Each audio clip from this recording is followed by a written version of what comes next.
Hi, I'm Rod Saunders from Jew and Greek.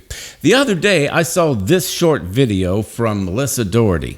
There are leaders out there bringing toxic theology into the church, and it's hurting people. Those of you who are concerned about division in the church, let me give you a different perspective on this. Paul, in Romans 16, rebukes those who bring the bad teaching, not those who correct it. In other words, it's not divisive to call out bad theology. It's divisive to teach bad theology. Paul didn't say to attack everybody you disagree with on any doctrinal issue. He said, "Now I urge you, brethren, note those who cause divisions and offenses contrary to the doctrine which you learned, and avoid them." Romans 16:17. What doctrine was he referring to? Well, the theme of Romans is justification.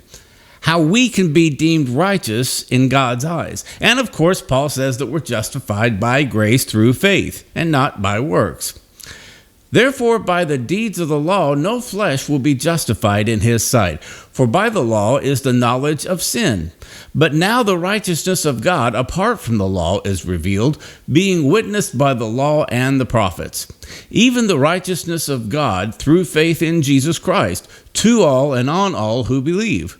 For there is no difference, for all have sinned and fall short of the glory of God, being justified freely by his grace through the redemption that is in Jesus Christ, whom God set forth as a propitiation by his blood through faith to demonstrate his righteousness, because in his forbearance God had passed over the sins that were previously committed, to demonstrate at the present time his righteousness, that he might be just and the justifier of the one who has faith in Jesus. Where is boasting then? It is excluded. By what law? Of works? No, but by the law of faith. Therefore we conclude that a man is justified by faith apart from the deeds of the law. Romans 3:20-28. So when Paul says contrary to the doctrine which you learned, he's referring to the doctrine of justification by faith. In Romans 14, Paul addressed the subject of division over trivial matters. Receive one who is weak in the faith, but not to disputes over doubtful things. For one believes he may eat all things, but he who is weak eats only vegetables.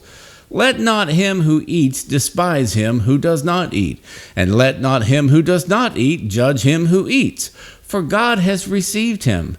Who are you to judge another's servant? To his own master he stands or falls. Indeed, he will be made to stand, for God is able to make him stand. One person esteems one day above another, another esteems every day alike.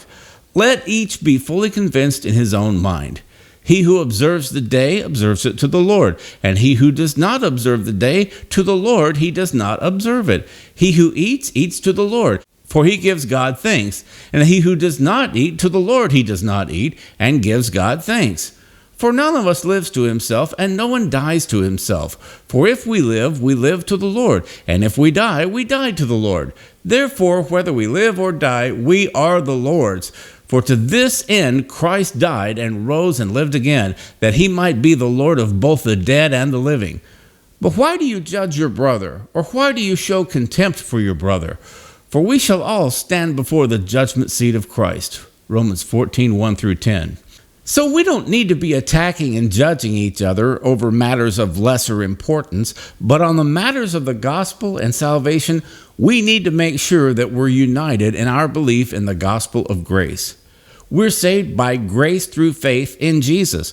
We're not saved by keeping the law, or by good works, or by keeping man-made rules, or by having the right theology on non-salvific issues. So we are united by faith in Jesus, and we divide over doctrines that depart from the gospel of grace that Paul preached. To use Paul's words to justify dividing over secondary doctrines that we deem wrong or toxic or hurtful is a misapplication of Paul's instruction. Melissa then says that bad theology is what divides Christians. And who gets to decide what bad theology is? Well, I'm guessing that Melissa does.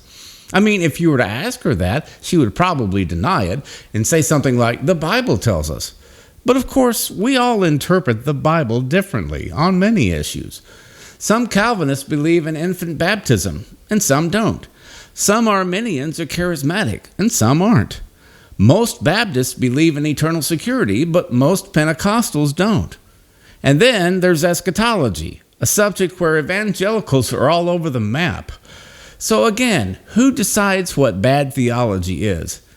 It's easy to do a pithy clip where you say that bad theology divides, but to say that this is an oversimplification is an understatement. Throughout church history, we've had disagreements on virtually every aspect of theology. Over time, church leaders addressed the more serious issues in creeds. Issues concerning the nature of God, Christology, the Trinity, the crucifixion, and the resurrection. Most of the issues that people divide over today have nothing to do with any of that. They have to do with cessationism versus continuationism, atonement theories, God's will in healing and prosperity, women preachers, and eternal security. To attack other believers over secondary issues is in fact divisive, especially when it's done on the basis of misconceptions and misinformation, which, as I've pointed out countless times, is often the case with discernment ministries. Thanks for watching, and be blessed.